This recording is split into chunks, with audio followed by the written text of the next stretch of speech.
Eu sou o Carlos Correia, então. Essa é nossas conversas de filosofia chinesa contemporânea. Então a gente está fazendo aqui de segunda-feira à noite, às 20 horas. E no final dessa conversa de hoje aqui, aí eu vou perguntar para vocês, né, de novo, né? O que vocês acham? A gente continua? A gente para? Vocês vão querer que a gente sempre converse aí toda segunda-feira às 8 da noite aí sobre filosofia contemporânea? Assim, em relação, né, sempre conversando em relação ao que está acontecendo agora, o que aconteceu na semana, né, sempre assim, em relação com os pensadores e pensadores aí, contemporâneos da filosofia chinesa, né, de várias vertentes e tudo mais, né? Então, fica aí essa questão já. Essa foi a primeira parte. A segunda parte aqui dessa conversa de hoje, eu vou responder, eu tenho aqui umas 7, 8 perguntas que o pessoal fez, que a gente fez como é que chama, uma enquete, né, um tempo atrás sobre filosofia chinesa, né, o que vocês queriam saber sobre filosofia chinesa. Em várias perguntas, acho que a maioria das perguntas foram sobre filosofia chinesa contemporânea, né, o pessoal quer saber o que está acontecendo hoje, agora, o que os chineses estão pensando hoje, agora, né. Então, a primeira questão aqui que veio, então vou mexer com essas perguntas primeiro, nessa segunda parte, na primeira apresentação. Na segunda parte, então, eu vou mexer com essas perguntas, vou dar uma resposta mais ou menos rápida, né? Mas assim, que não vai satisfazer totalmente nem vocês e nem a mim, né? E depois, numa terceira parte aí eu vou dar vamos dizer assim, uma espécie de um geralzão, assim, né? Um geralzão, assim, bem geralzão mesmo, sobre o que a gente está chamando aí de filosofia chinesa contemporânea, né? Que são várias vertentes aí, né? Então, vamos lá. O áudio está com chiado? Parou? Eu acho que é porque eu estava batendo na mesa. Ou será que aqui? Parou o chiado?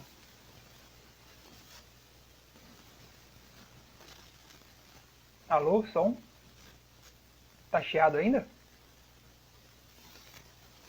Tá bom pra vocês aí, gente? Ou ainda tá? Muito ruído? Só um minutinho aí, então. Vamos lá.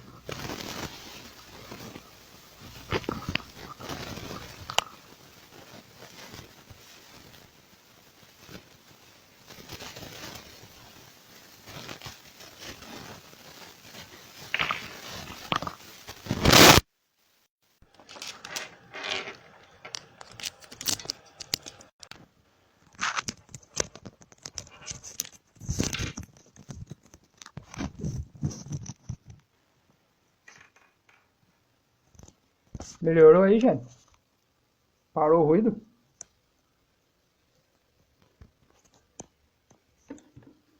Parou o ruído aí, pessoal?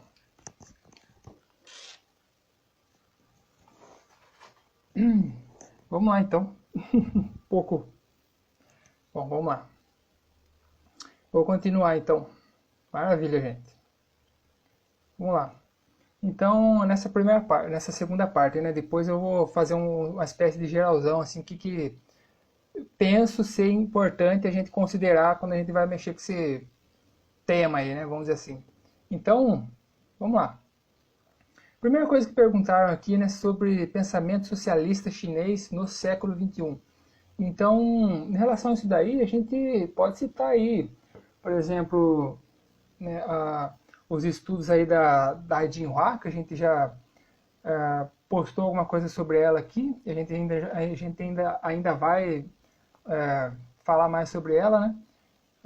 Sobre o Wan Hui também, o Wan Hui é vamos dizer assim, é um autor aí que o pessoal acaba colocando ele, né, vamos dizer assim, num segmento chamado de nova esquerda chinesa. Temos a nova direita chinesa e a nova esquerda chinesa, né?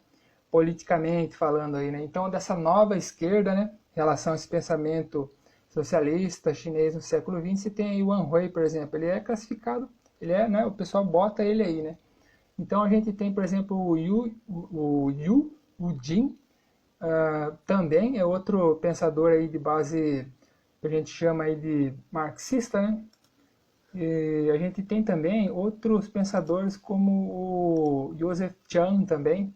Joseph Chan também é considerado um pensador, vamos dizer assim, que discute muito dentro disso que o pessoal chama aí de socialismo e tudo mais. Ele discute, hoje ele está mexendo bastante assim com, ele está pensando bastante a partir do que o pessoal chama aí de confucionismo. Então ele está sendo, vamos dizer assim, encaixado e classificado aí de um dos novos confucionistas, né, os confucionistas modernos e tudo mais. Então outra coisa que a gente pode destacar também são vamos dizer assim, as faculdades que tem dentro das universidades, né? Por exemplo, de Nanjing, de Shaozhong, você tem lá faculdades, por exemplo, assim, voltadas só para estudos marxistas, por exemplo. Então você vê que, sim, isso é uma coisa que está presente, ela tem relevância, e a gente vamos mexer com isso daí no decorrer dessas... se vocês assim acharem que a gente continua e tudo mais, né, a gente vai mexendo com isso daí mais, né? Não dá pra gente responder assim super com bastante argumentação, né, sobre essa pergunta. Eu vou só dar uma passadinha nela rapidinho, porque só essa uma autor e dois autores que eu citei aqui, eles já são assim, já tem muita coisa para falar já, né? Aliás, essa semana aqui eu acho que sai uma postagem sobre a Dai Jinhua. Então, segunda questão é sobre revolução cultural e como ela impacta o pensamento dos chineses atualmente. Então, né, isso daí a gente tem vários livros publicados, né, sobre as experiências que o pessoal teve dessa época, então estão em português, né, então o pessoal dá uma procuradinha aí que tem várias publicações, e aí elas vão devagarzinho mostrando pra gente como é que é o impacto, né, como é que isso reverbera na vida do pessoal hoje, né. Então, tem os pensadores, né? Por exemplo, a Dai Jinhua, ela é uma que discute, por exemplo, discute criticamente esse momento da história chinesa, né? A revolução cultural. Tipo, ela estuda isso daí de uma maneira um pouco diferente, por exemplo, de outras abordagens aí, principalmente do marxismo ocidental, né? Chamado marxismo ocidental. Ela critica bastante esse chamado marxismo ocidental e mostra outra visão, outra abordagem sobre a revolução cultural. Então, a partir disso daí, a gente já vai conseguindo perceber um pouquinho aí, né, começa a medir, a gente já começa a ter uma reguinha aí para medir o tamanho desse impacto aí nesses pensadores e pensadores aí do século XXI, né? Enfim, principalmente aquele pessoal que vem ali começando, né, a pensar ali a partir dos anos 90 para cá, né? Principalmente a partir de 1989 para cá. Esse é um marco importante que a gente precisa considerar também para discutir filosofia chinesa contemporânea. Terceira coisa que eu queria destacar também, outra pergunta, né, outra questão que o pessoal fez, o que esperar da China para as próximas 2 décadas? Difícil não fazer uma previsão para 2 décadas, é bastante complicado. Né? O que a gente pode esperar? Muita coisa. Né? A gente pode esperar muita coisa aí. É muito difícil fazer algum tipo de previsão, vamos dizer assim, né? Discutir a geopolítica, a influência internacional. Isso a gente já discutiu aqui na Lei Chinesa em algumas lives, né? Vale dar uma olhadinha lá que a gente já mexeu um pouquinho com esse assunto aí. Outra coisa, o que a gente pode dizer é o que a gente vai, né, discutir aí mais para frente, aí, conforme a gente vai caminhando aí com essas conversas aqui sobre filosofia chinesa contemporânea. Outra questão também aqui, a quarta questão, como a filosofia chinesa interpreta a filosofia ocidental? Interpreta de maneira menos problemática do que a filosofia ocidental interpreta a filosofia chinesa. Eles têm menos problema de lidar com a filosofia ocidental do que a filosofia ocidental tem problema de lidar com a filosofia chamada filosofia oriental, vamos dizer assim, né? Abarcando a Ásia toda, aí, vamos dizer assim, né? Então, é assim que eles interpretam a filosofia ocidental, assim, de uma maneira bem geral mesmo, né? Porque eles estudam muito, né? Eles traduzem muito. O chinês traduz muito, fazem muitas traduções, né? Então eles leem bastante. O pessoal estuda a filosofia ocidental, pelo menos desde o século XIX, principalmente a partir ali das guerras do ópio e tudo mais, né? Então a gente tem as traduções do Yan Fu, por exemplo, né? Ele traduziu bastante, né? Textos europeus, trouxe para a China e tudo mais. A gente já vai vendo isso, como é que isso vai sendo absorvido pelos pensadores já do século XIX, né? Por exemplo, o Kanye Wei, por exemplo, né? Ou o Liang Qichao, depois ali mais no começo do século XX, né? Na primeira, ali na República da China, né? Antes de 49, vamos dizer assim. O Liang Qichao, ele é considerado o pensador mais influente daquela época ali, né? Ele vem mais dessa, vamos dizer assim, desse pessoal que lia mais assim a filosofia ocidental, mais assim com base ali no Rousseau, assim, vamos dizer assim, né? Depois de 49 que o pessoal começa a ler mais filosofia ocidental a partir de Marx, né? Mais ou menos esses dois aí que vão ter bastante, vão ser bem lidos, vamos dizer assim, né?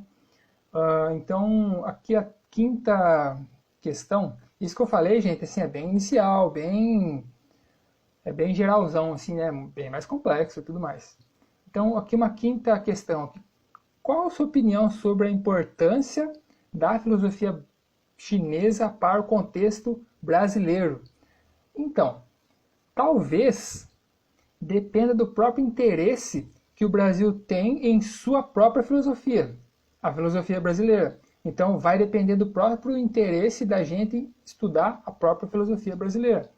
Porque daí você vai percebendo, daí a gente vai conseguindo medir o grau de importância que a filosofia chinesa vai ter para a filosofia brasileira. Então, a gente tem de vários âmbitos a gente pode abordar isso, né?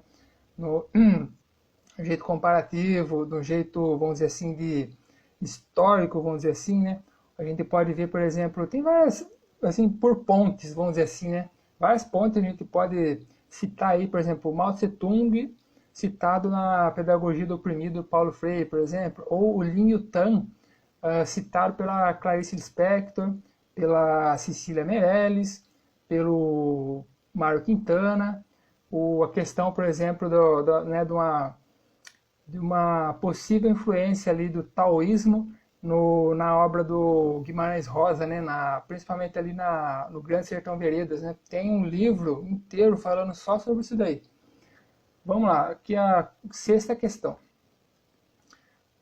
O pessoal pediu aqui, né, uma live sobre os intelectuais chineses contemporâneos. Bom, acho que ela deve estar acontecendo aqui. Tanto da filosofia como sinólogos e representantes de outras áreas do saber. Também o impacto dessas pessoas para o pensamento geral da sociedade chinesa, tanto o establishment, né, o estabelecido, quanto a ciência e a arte. Então, isso daí a gente já vem abordando, né, a gente já vem mexendo com isso daí, na verdade, né, pelas lives, né? Então, a gente, por exemplo, se vocês forem no canal da Ler Chinesa no YouTube, tem lá a playlist, né, tem várias playlists lá, né, principalmente a lives da Ler Chinesa. Então ali a gente abordou, tem umas 18 lives ali, a gente abordou um pouco disso daí, né? Do pessoal que estuda a China, dos sinólogos e dos chineses que estudam China, os sinólogos chineses, né? Por exemplo, o Wan Li, a gente fez uma live sobre o Wan Li, a gente fez uma live sobre o Niederhan, a gente fez uma live sobre a sinologia ocidental, o percurso dela, né? Mais de uma, né? Falando do Marcel Granet, do Leibniz, falando do Abel Hamizar, enfim, do Niederhan de novo. Acho que falei já do Marcel Granet, esse pessoal aí. E a gente falou também sobre alguns pensadores chineses também, né, com relação a como eles estão pensando uma teoria das relações internacionais, que a gente fez, por exemplo, uma live sobre isso daí também já. Então a gente já vem fazendo isso daí, né? Se vocês quiserem dar uma olhadinha lá no canal da Lira Chinesa no YouTube, tá lá, né? Projeto Lira Chinesa. A gente vão lá na playlist lá, vocês acham lá, principalmente na playlist de lives da Lira Chinesa. Muito bem, aqui sétima questão. Discussão da presença do confucionismo nos dias atuais. Essa é quente, hein? Essa é do momento, assim, vamos dizer assim, né? Então, vamos discutir isso semanalmente? O que vocês acham? Toda semana a gente vai discutir um pouquinho, a gente pode pegar um pensador confucionista moderno, né, de hoje e dar fazer um detalhamento do que ele está, da argumentação dele, da onde que ele está pegando, como é que ele está, o que ele está criticando, tudo mais. Então, a gente tem vários exemplos, né, que eu já citei aqui no Joseph Chang, tem o Jiang Qin. O Jiang Qin é bem, vamos dizer assim, é um desses pensadores mais debatidos, assim, né, o pessoal considera ele assim, um mais polêmico, vamos dizer assim, né. Então, tem vários outros aí também, a gente pode citar aí, por exemplo, o Tu Min, né, Tu Min que tá por aí também, então tem vários aí, a gente vai mexer com esse pessoal aí. Mas a gente pode mexer com esse pessoal aí semanalmente, aí, se vocês acharem que vale a pena. Aqui, oitava questão, sobre a sociologia chinesa para compreender a China contemporânea. Então, o pessoal quer que cite, né, quer que fale um pouquinho das sociólogas e sociólogos chineses, né? Bom, vamos citar dois aqui só para a gente começar, né? Só para não, por exemplo, o primeiro, né, o pessoal cita mais, considera como o mais importante, o que a gente precisa ler, assim, começar por ele, e tudo mais, que é o Fei Xiaotong. Fei Xiaotong, um sociólogo chinês que o pessoal, vamos dizer assim, ele é bem importante para a gente pensar a China de hoje. Outra, uma socióloga, né, que a gente já citou aqui na Liga Chinesa também lá no comecinho, é a Li Yinhan. A Li Yinhan, ela trabalha bastante com o tema da homossexualidade, com o tema da sexualidade em geral, as mulheres, sobre as mulheres, e que mais? É basicamente isso que a pesquisa dela vai mais ou menos por aí, né? Acho que talvez é transexualidade, se eu não me engano também. Então fica duas referências para a gente aí. A gente vai assim, a gente vai fazendo postagem, publicação sobre esse pessoal que a gente foi citando aí, né? Devagarzinho a gente vai mostrando um pouquinho mais, né? Depois eu pretendo mostrar uma referenciazinha, um sitezinho que tem uma lista assim de um monte de pensadoras e pensadores chineses contemporâneos, assim, né? É um site que está em espanhol, né? Talvez esteja mais acessível para a gente aí, o público falando de português. Então, acho que basicamente são essas 8 questões aí que eu queria abordar primeiramente. Agora vamos para a terceira parte.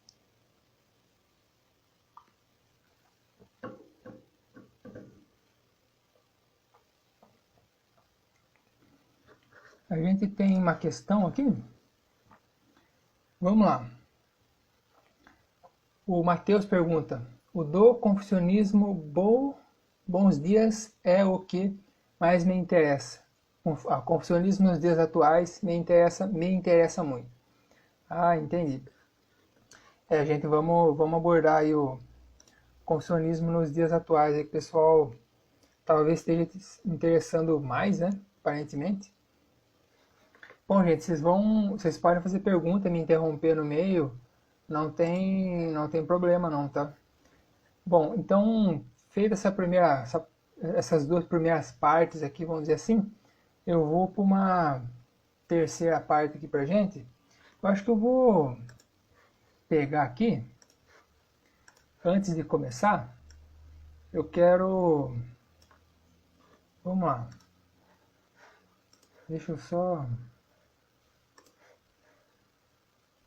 aqui, para ver se eu consigo mostrar para vocês a referenciazinha. Olha lá, ó. Vocês estão conseguindo ver aí, gente? O nome do site é esse, ó, China Traduzida e por Traduzir. Então, nesse site a gente encontra aí, ó, vocês podem encontrar, olha lá, ó, lista de autores. Então, a gente pega a listinha de autores ali, ó, todos contemporâneos, tá? Tem alguns mais antigos, né, antes do século XIX, mas tem uma grande parte aí do século XX e século XXI. Vocês podem acompanhar aí, gente, tem essa listinha, ó, vou voltar aqui no começo, olha lá, ó, China Traduzida e por traduzir. Então a gente vem aqui na listinha, então a gente pega aqui, por exemplo, quem que a gente citou aqui já? A gente citou, por exemplo, vamos pegar aqui, deixa eu ver se eu acho ele aqui.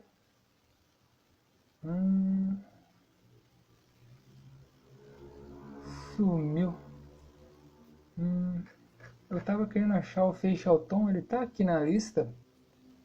Aqui, a Dai Jinhua, que a gente vai falar um pouquinho mais sobre ela, ela tá aqui, ó. Tá vendo, gente? Tem um acesso ali, tem um textinho, tem as obras dela, as obras, né, mais famosas, mais relevantes. Tem ali o que foi traduzido para o espanhol, tem ali o que foi traduzido para o inglês, então, e outras coisas aí, outras informações. Então, nesse site vocês vão encontrar ali uma certa quantidade ali de pensadoras e pensadores chineses que vocês querem ter assim informação inicial, assim, né? Primeiro contato com esse pessoal aí e tudo mais. Então, vamos aqui para a nossa terceira parte, vamos dizer assim, dessa conversa nossa aqui de hoje. Como é que a gente faz, então? A gente vai conversar sobre filosofia chinesa contemporânea. Qual é o nome do site? É China Traducida e por Traduzir. Tá? Eu posso passar essa referência depois, eu posso fazer um postzinho explicando mais ou menos o site e tudo mais. Na verdade, a gente já tem postagem sobre esse site aqui na Lira anteriormente, né? Mas a gente pode mandar aí para vocês de novo. É China Traducida e por Traduzir. Vamos lá. Terceira parte aqui da nossa conversa.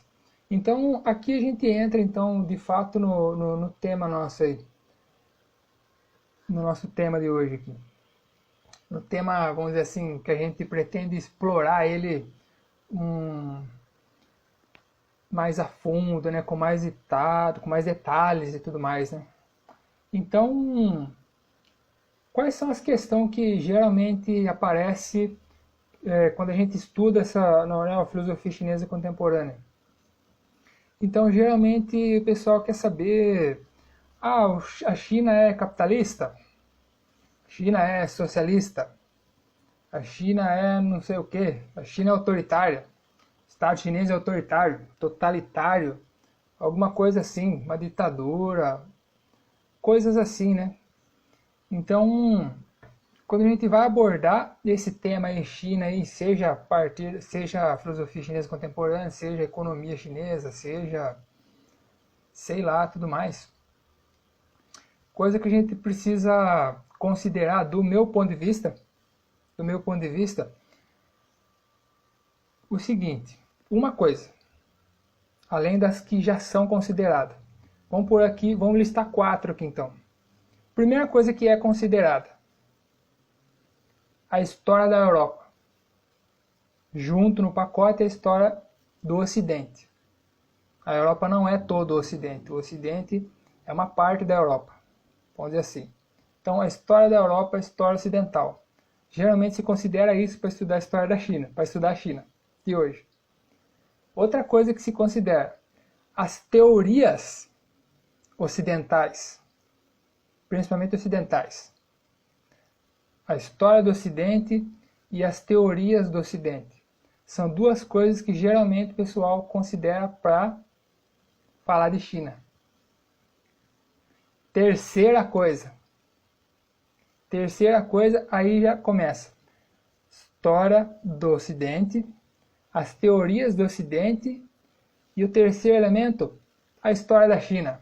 Finalmente chegamos na história da China. Então o pessoal está começando a considerar a história da China para estudar a China.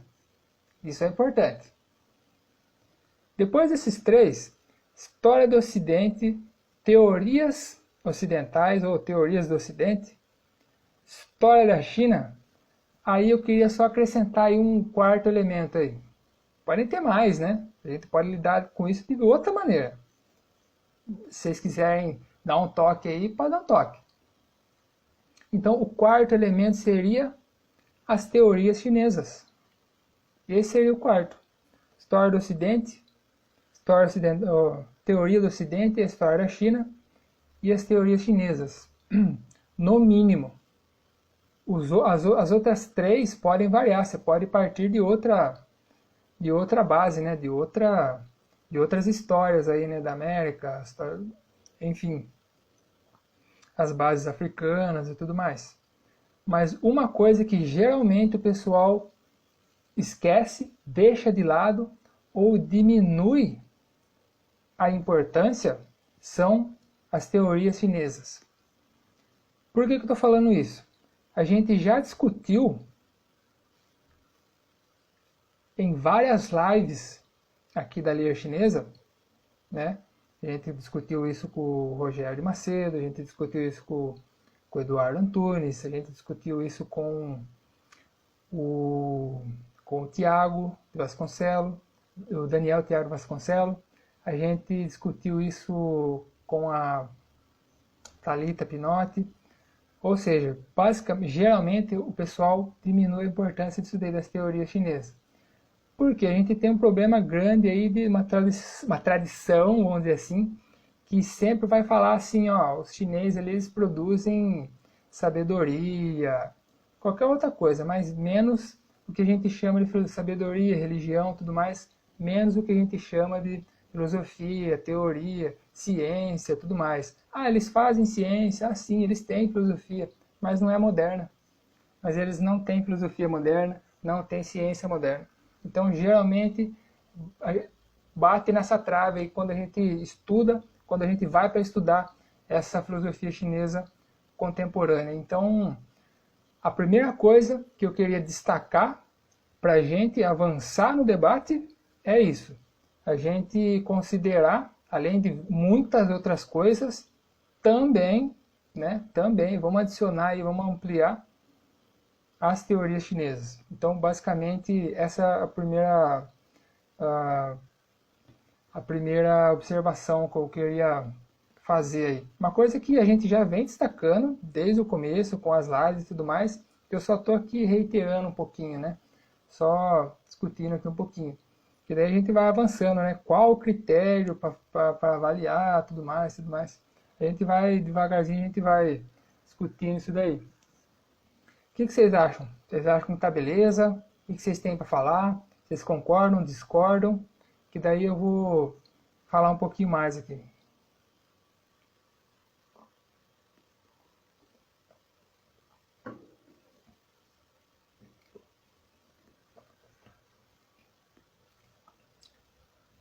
Muito bem, gente.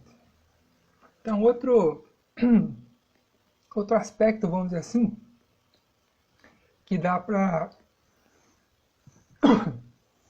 Desculpa aí, gente. Outra coisa que a gente pode falar para iniciar aí a conversa da gente é o seguinte: esses pensadoras contemporâneos do que a gente está chamando de filosofia chinesa contemporânea, né? A gente já citou aqui, né? Quem são as linhas principais, vamos dizer assim, que o pessoal classifica? Primeiro eu vou fazer isso daí e depois eu vou falar outra coisa a que eles estão ligados, vamos dizer assim, que a gente precisa prestar atenção. Nesse momento, hoje, atualmente, agora, o que a gente tem aí basicamente? Temos aí geralmente a classificação aí da nova esquerda chinesa e a nova direita chinesa, né? Politicamente falando aí. Quem são o pessoal da nova esquerda? Já citei aí. Qual que é o principal nome que o pessoal destaca aí? É o Wang Hui. Wang Hui, o pessoal geralmente destaca o nome dele. Ele já tem vários livros, acho que um livro e vários textos publicados traduzidos para o português, estão publicados aí. Esse seria vamos dizer assim, o principal nome dessa chamada nova esquerda aí. Ele e o pessoal pensa geralmente, o que classifica eles? Geralmente, eles pensam a China de agora com base, principalmente, no período do Mao Tse-tung. Basicamente isso. Eles vão pensar basicamente com aquele período lá. Qual que é o pessoal da nova direita agora? O pessoal da nova direita, geralmente, você tem lá o Zhang Yanli, você tem principalmente o nome mais citado, vamos dizer assim, né, o mais famoso ou o principal, que a gente precisa ler ele e tudo mais, né, o que está à frente aí é o Qin Hui. Qin Hui, um historiador especializado em história econômica, história camponesa, história comparada. Ele compara bastante a história da China antiga com a Roma antiga e tudo mais. Então, o que ele vai fazer? Basicamente, ele vai pensar a China contemporânea, a China de agora, com base não na China do Mao Tse-tung, vai pensar basicamente com aquela China lá a partir da Revolução Xinhai, ou a Revolução de 1911. Ele vai pegar mais ou menos aquilo ali, aquele momento ali para ele é extremamente importante para pensar a China de agora. Então, ele vai pensar nisso daí. Outras diferenças. A nova esquerda vai falar assim, olha, o problema da China é externo. A interferência externa é que é o problema. Qual que é o problema? O que é a interferência externa aí? É o que o pessoal chama aí de neoliberalismo. O neoliberalismo, seja europeu, seja principalmente estadunidense. Esse seria um problema principal para a China resolver. Nova esquerda. Nova direita. Nova direita vai falar o seguinte, principalmente o Qin Hui. Ele vai dizer o seguinte, o problema não é externo, o problema é interno. O problema não é a interferência externa, o problema é interno. Qual que é esse problema interno? A ampliação dos direitos, vamos dizer assim, principalmente do setor rural, essas coisas. Esse é que é vamos dizer assim, o argumento que ele vai dar. Então, o problema da China, a China está lidando com o problema, uma linha vai falar, o problema é externo. A outra linha vai falar, o problema é interno. Basicamente isso daí. Temos outras, vamos dizer assim, outros segmentos aí, né? Mais um segmento aí que a gente pode destacar aí também, que é os chamados novos confucionistas, né? O confucionismo moderno. Quem que é o principal nome desses confucionismo moderno? Jiang. Jiang está lá na listinha também, tá? Esses três que eu estou citando estão tudo lá na listinha, lá do China Traduzida e por Traduzir. Muito bem.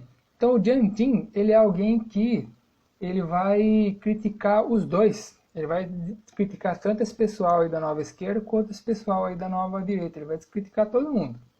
Ele vai ser bem... O pessoal, né, considera ele bem polêmico. E vamos dizer assim que enquadra ele bastante nessa segmento aí que o pessoal chama de novo confucionismo. Não é só ele, é um monte de gente.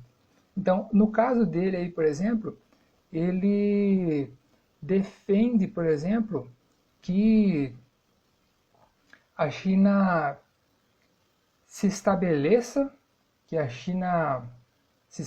economicamente, politicamente e tudo mais, a partir das suas bases.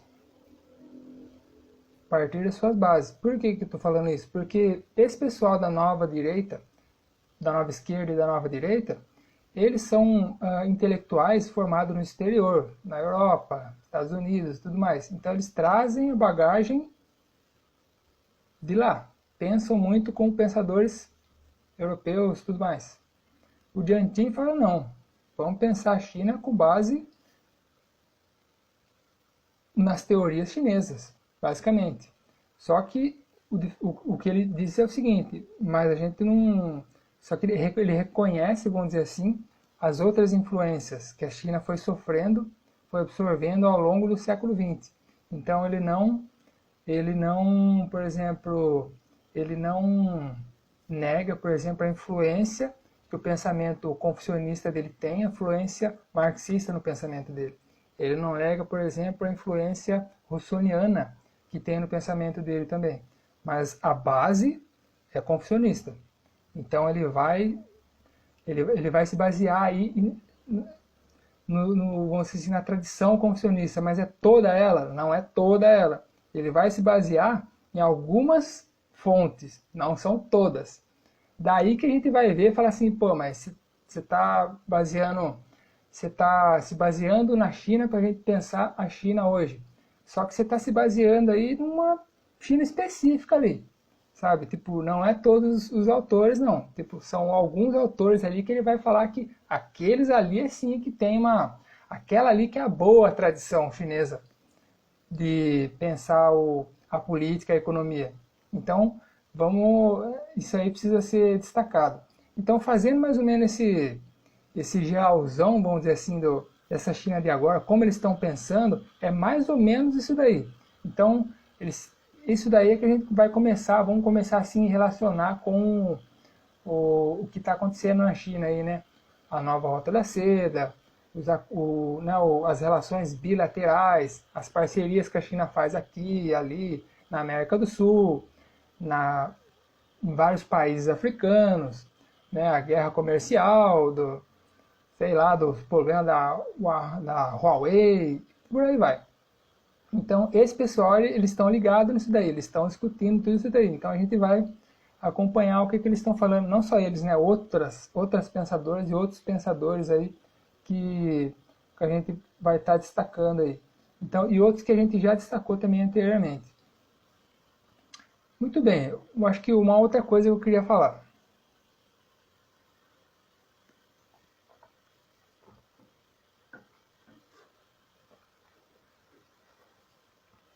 Já que vocês não têm questão, então acho que eu vou encerrar essa live aqui falando só mais um aspecto aí que considero importante para a gente pensar essa turma aí. Seja a gente abordando tanto as pensadoras e pensadores mais liberais, vamos chamar assim, seja a gente falando das pensadoras e pensadores mais socialistas, tudo mais, seja a gente pensando outro tipo de segmento, todo esse pessoal aí, ao longo do século XX e agora, o que eles estão produzindo agora, é importante a gente pensar tudo isso daí com base, né, nos marcos históricos aí, né, 1989, 1949, né, o movimento de 4 de maio de 1989, a Revolução Chinesa Socialista de 1949, a abertura econômica política de 1978, o movimento de 4 de maio de 1919. Então, todos esses marcos aí são importantes para a gente abordar esse pessoal aí. Por exemplo, Qin Hui. Qin Hui é um exemplo. Ele viveu a Revolução Cultural. Então, como é que o Qin Hui discute hoje em dia o Estado chinês, tendo vivido aquilo lá? Então, o pensamento dele, quando a gente lê ele, então a gente percebe ali o impacto da Revolução Cultural na obra dele. Então, se a gente tiver essa chance aí, vamos dizer assim, de fazer mais, de fazer semanalmente, toda segunda-feira, a gente pode pegar cada uma dessas linhas principal, tá? A gente pode pegar o Qin Hui, o Wang Hui, e pegar um texto deles principal. Os textos estão em português, viu, gente? Quase todos eles estão em português ou em espanhol. A gente tem um acesso aí legalzinho. Quase todos eles, né? Mas o caso do Qin Hui, por exemplo, ele é uma pessoa que tem esse plano de fundo aí. Então, todo esse pessoal aí é importante a gente discutir, não assim presentisticamente, né, de um jeito presentista, assim, sabe? Só agora que a gente esquece o percurso do pensamento chinês contemporâneo aí, pelo menos desde ali, vamos botar o marco aí de 1919 para cá. Mas além disso daí, agora que vem o destaque maior, que quando a gente mexe com todo esse pessoal, seja de esquerda, seja de direita, seja não sei o que, seja liberal, seja democrata, seja, sei lá, socialista, seja, não sei, todo esse pessoal, os confucionistas, os novos taoístas, os novos budistas, também tem um monte de gente aí que não está sendo falado, mas tem. Todo esse pessoal aí, é importante a gente discutir eles, abordar eles, considerando tudo isso que eu falei, todos esses marcos históricos do século XX, considerando o histórico da Europa também, porque eles estão conversando com aquilo ali também, as teorias europeias eles estão conversando com aquilo ali, e outras teorias vamos dizer assim, de outras regiões, né? A Índia, né? A filosofia indiana também é importante para a gente discutir esse pessoal também, não é só o Ocidente. Então, além de tudo isso daí, a gente é importante, penso que é importante a gente considerar a trajetória chinesa aí, que a gente chama aí de antes do século XX, né? A gente precisa considerar aí pelo menos aí 3.000 anos aí de, vamos dizer assim, de trajetória intelectual chinesa, vamos dizer assim, vamos pôr aqui. Por quê? Por que eu vou dizer isso daí? Por exemplo, se você pegar sei lá, um exemplo aí, se você pegar o Jianqing que eu citei aqui, quais são as fontes específicas ali do Jianqing? O Jianqing ele vai pegar ali um pensador ali central ali, forte ali, lá da dinastia Han, ou seja, 2.000 anos para trás, para pensar, para formular a teoria né, vamos dizer assim, a teoria da autoridade humana, né, o conceito que ele está vendendo para a gente, aí seria da autoridade humana. Como é que a gente dialoga com ele, então? Se a gente ficar só com as referências russoniana e marxista dele, você vai perder alguma coisa ali do que ele está falando, entende? Então, por exemplo, outro autor aí, sei lá, por exemplo, o Tu Eming, que não é da China continental, fora da China, vamos dizer assim. O Tu Eming, ele pensa muito ali com base num outro pessoal lá da dinastia Song e Ming. Então ele vai pegar outros autores lá, né, principalmente o tal do Wang Yamin, lá do século XV, por exemplo, da dinastia Ming. Então ele vai pensar a partir daquele pessoal lá. Então é outra outra fonte já chinesa, é confucionismo também, só que é outro confucionismo já. É outro confucionismo que já estava dialogando, vamos dizer assim, já estava se fundindo, vamos dizer assim, com outra coisa, né, com o budismo, por exemplo. Então, esse pessoal aí, penso que a gente precisa estudar eles aí, comentar eles aí né, considerando essas fontes aí também, vamos dizer assim. Porque senão uma coisa que acaba acontecendo é ter a impressão de que ao tempo inteiro eles só estão pensando, né, discutindo, avançando nas teorizações e tudo mais, porque eles se encontraram com o Ocidente. O Ocidente foi lá e achou eles lá e mostrou para eles o que é pensar, teorizar e tudo mais, produzir ciência e tudo mais. Por isso que eles estão agora pensando aí, né? Isso serve para vários segmentos, né? Seja pensamento marxista contemporâneo chinês, seja pensamento analítico chinês, né? Filosofia analítica chinesa contemporânea, seja, sei lá, os pensadores aí liberais, né? Russonianos desse momento. Todo esse pessoal a gente fica assim com a impressão de que eles estão lendo só os ocidentais só. Mas não, eles estão lendo um bando de gente aí que a gente está perdendo de vista. Então, antes da gente, né, chegar a alguma conclusão assim de avaliar, de chegar e falar assim, ó, China é isso, China é aquilo, China não sei o quê. Então, penso que a gente seja interessante a gente partir dessas, vamos dizer assim, desses aspectos, dessas considerações aí, né, dessas quatro aí que eu disse, né, principalmente as teorias chinesas. Então acho que é basicamente isso que eu queria falar hoje, gente. Acho que por enquanto é isso.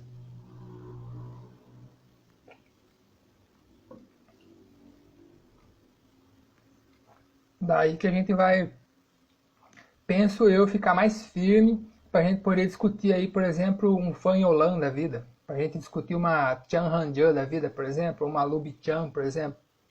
Todas essas pessoas estão citadas aqui na língua chinesa já também. Ou como a gente vai abordar, por exemplo, o pensamento aí de um Mao Tse-tung da vida, de um Deng Xiaoping da vida, por exemplo. Com quem que esses caras estão dialogando? Eles estão dialogando só com o Marx, o Lenin e não sei o quê? Penso que não. Eles não estão dialogando só com essas pessoas, eles estão dialogando com um bando de gente, com um mundo de gente aí, né? A gente, por exemplo, outros dois pensadores que a gente pode citar e que a gente pode abordar aqui e falar mais sobre eles também, é, por exemplo, o Fan Wanlan. Não é o Fan Youlan que eu falei, é outra. Fan Wanlan, historiador. Ele é considerado, vamos dizer assim, o autor onde está a origem, por exemplo, da historiografia marxista chinesa do século XX. Pouco se fala dele por aqui, né? A gente fala sempre do Mao Tse-tung, Deng Xiaoping, mas quem que deu as bases para esses caras, né, avançar também, né? Quem que dialogava com eles, né? Tinha esse cara aí, tinha outro também, teve outro também, o Go Mojo. Então esse daí foi assim, vamos dizer assim, por exemplo, pensador de base marxista que foi muito influente na época no governo Mao. Então isso é uma coisa, é bom a gente falar sobre esses autores também. Por quê? Porque esses autores aí também estão dialogando com outras fontes, ou seja, com a sua tradição, vamos chamar assim, né? Tanto o Fan Wanlan quanto o Go Mojo, os dois têm ali uma formação, vamos chamar assim, de tradicional. Então eles são dois, assim, a gente pode chamar assim de dois confucionistas. Eles vêm de formação confucionista, né? Formação historiográfica confucionista. Então eles estão mexendo com isso daí. Então é interessante a gente mexer com esses, citar esse pessoal, discutir um pouquinho com ele, conhecer um pouquinho do pensamento deles, porque eles não estão em desconexão com esses pensadores de agora, né? Que eu citei aqui, né? Qin Hui, Wang Hui, Jiang Jin, a Tai Jinhua, a Lin Han, por aí vai. Então, acho que é interessante a gente começar, a gente perceber essas coisas aí. Então, basicamente é isso que eu queria dizer, se não esqueci de alguma coisa. Basicamente é isso. Então, gente, ficamos por aqui, penso eu, se alguém tiver alguma questão ou não. E a gente parte aí para a semana que vem, se vocês quiserem. Se vocês acharem que vamos, a gente vai. Senão a gente fica por aqui mesmo. Então, é isso, gente. Até a próxima. Fui.